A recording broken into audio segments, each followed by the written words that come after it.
జనసేన గాజు glass symbol free సింబల్స్లో పెట్టారు. Yes, కరెక్టే. కానీ మొన్న తెలంగాణలో కూడా ఫ్రీ సింబల్స్ జాబితాలను పెట్టారు. కాకపోతే వాళ్ళ అప్పీల్ మేరకు దాన్ని వేరే వాళ్ళకి కేటాయించలేదు. సేమ్ ఆంధ్రలో కూడా జరుగుతుంది.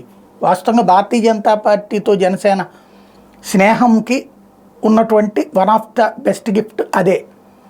అక్కడ మామూలుగా అయితే ఫ్రీ సింబల్ అంటే ఎవరైనా క్లెయిమ్ చేసుకోవచ్చు. ఆ గుర్తుతో పోటీ చేసినప్పుడు ఆ పార్టీకే ఇవ్వాలి, లేదంటే వేరే వాళ్ళకి ఇవ్వాలి. కానీ ప్రత్యేకించి అప్పీల్ పెట్టుకున్నప్పుడు ఆ అప్పీల్ని అంగీకరిస్తే ఈసీ దాన్ని ఇంకెవరికి ఇవ్వకుండా కేటాయించవచ్చు. ఆ విధంగానే తెలంగాణలో కూడా ముందు గాజు గ్లాస్ సింబల్ అందరికీ అంటే తర్వాత లేదని చెప్పి ఒక్క జనసేన వాళ్ళకే ఇచ్చింది. ఇప్పుడు సేమ్, ఏ ప్రాబ్లము ఉండదు. గాజు గ్లాస్ గుర్తు అన్నటువంటిది కేవలం జనసేనకి మాత్రమే ఉంటుంది అన్నటువంటిది జన సైనికులకి స్పష్టంగా జనసేన తేల్చి చెప్పింది. కాబట్టి ఎట్లాంటి టెన్షన్ అక్కర్లేదు అన్నటువంటి విషయాన్ని స్పష్టం చేసింది.